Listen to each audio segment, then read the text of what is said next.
Baik, mahasiswa sekalian, kita akan coba jelaskan bagaimana kita akan menghitung kerja.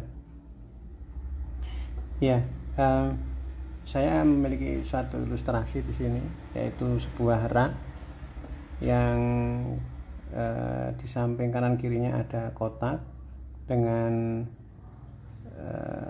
kotak A dan B berukuran sama, C dan D dengan ukuran yang berbeda.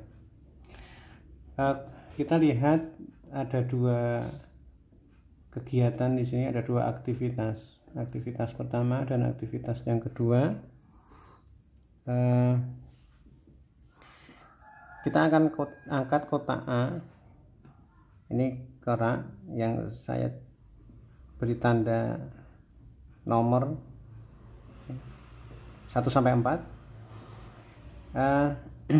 Kotak A saya angkat menuju ke rak tingkat yang keempat.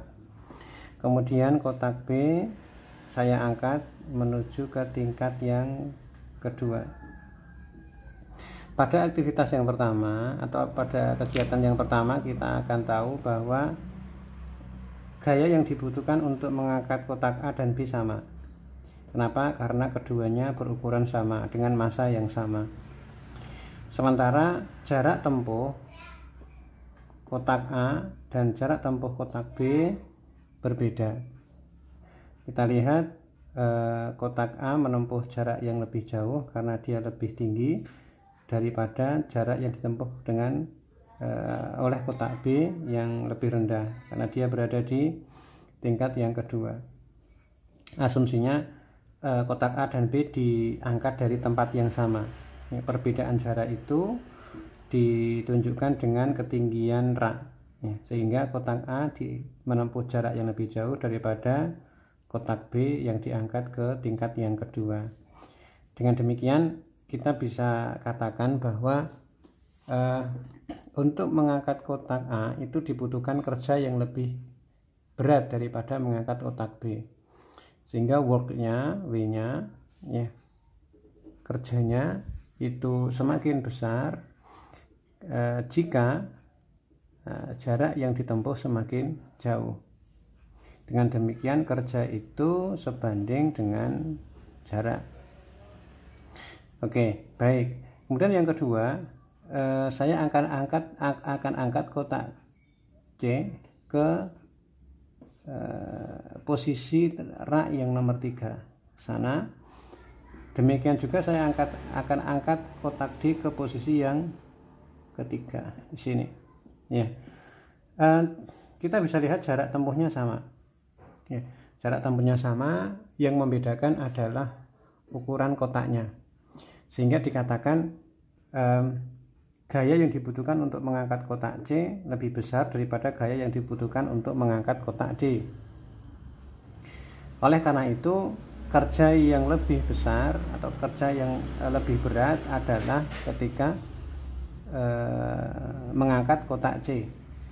Kenapa? Karena gaya yang dibutuhkan sama, meskipun jaraknya sama, jarak tempuhnya, jarak untuk D, yang ini jarak untuk C. Maka kita tuliskan kerja itu semakin besar ketika gayanya semakin besar, atau kerja itu sebanding dengan F. Baik, jika kita satukan keduanya, atau di sini kita cari satu konstanta, W akan menjadi sama dengan jika ada satu konstanta di sini. Demikian juga ini W akan menjadi sama dengan jika ada satu konstanta di sini. Pada aktivitas yang pertama, kegiatan pertama, yang konstan adalah gaya yang dibutuhkan karena besarnya sama, massanya sama. Seperti ini. Sementara yang di sini di kegiatan yang kedua, yang sama adalah jaraknya. Yang sama adalah jaraknya, sementara F-nya berbeda, sehingga konstantanya adalah D.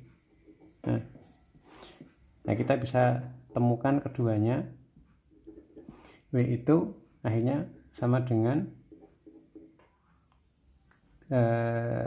gaya dikali dengan jarak tempuh. Ya, seperti itu. W itu work, kemudian F itu force, sementara D itu distance. Ya, satuannya ini meter, ini newton, maka ini tentunya newton meter atau joule. Baik, itu penjelasannya bagaimana kita menurunkan rumusan kerja dari satu bentuk peristiwa. Ya, terima kasih, semoga bermanfaat.